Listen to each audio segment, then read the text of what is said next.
these ships, because they are naturally key for any maritime empire, they had to dock somewhere. And of course, London is a great place with the River Thames playing a similar role as the River Vistula in one way for Krakow.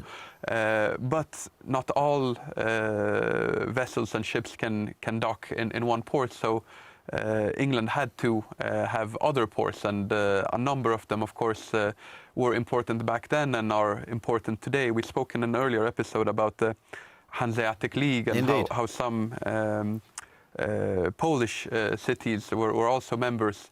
And in the Hanseatic League, you had the Hanseatic League proper, and then you had what the Germans called the Kontor, which is more or less office. So with slightly less rights and slightly less representation, but still in one way apart. And London had that status, but another city was Ipswich. Ipswich, yes, on the east coast, obviously. That's closer to the Baltic.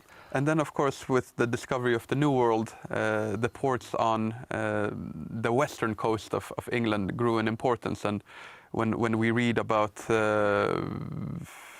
people setting off for the New World, and especially that famous Ellis Island in New York, usually those ships came from Liverpool, some from Southampton in the south as well. And Bristol, of course, was very Bristol was obviously involved in the Caribbean and the trade, tobacco, rum, things of that nature.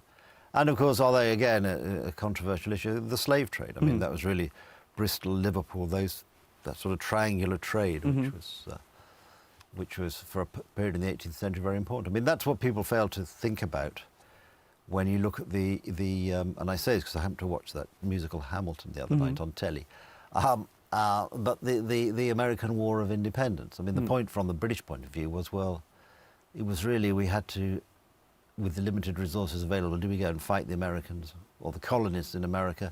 We also have to think about the Dutch and the French in the Caribbean and in other areas.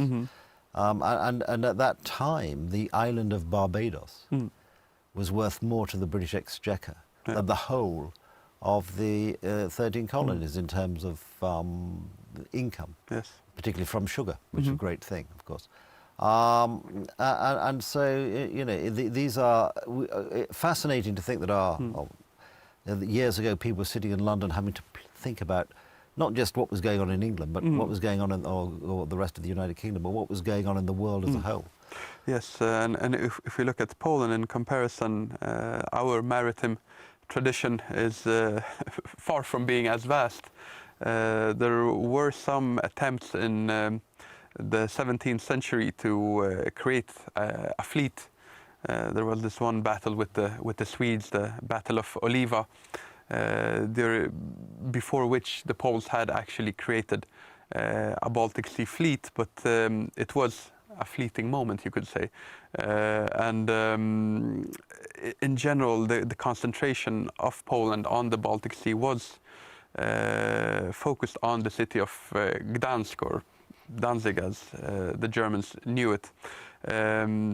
This is a city that has a very special history. It is just as old as the other large Polish traditional cities, Krakow, Poznań, for example, cities that date back to around 1,000 years to the year 1000. That is also when Gdańsk was created. It appears for the first time in historical sources in 996, when it's mentioned by Saint Adalbert of Prague, that there is this city which he called Gdansk, which was on the Baltic Sea, and that separated the Polish ruler from the sea. But then Mieszko the first Polish ruler, did build a stronghold on what is today Gdańsk. What is also fascinating is that the city, just as Warsaw was completely destroyed at the end of the Second World War, the Germans made it into a Festung, just as they did with Wrocław, or Breslau as it was known back then, and practically defended it to the last man, and the Soviets naturally bombarded it into 1,000 pieces. naturally a horrible event. But for archaeologists, it did open a window of opportunity, and they did some serious excavations in the areas of Old Town under all these ruins, and they found that there were remnants of an old city from the second part of the 10th century. So already back then there were some quite impressive buildings in Gdańsk. Adam, sorry, I'm just going to have to stop you there as usual. The clock has defeated us, but we'll pick it up next time.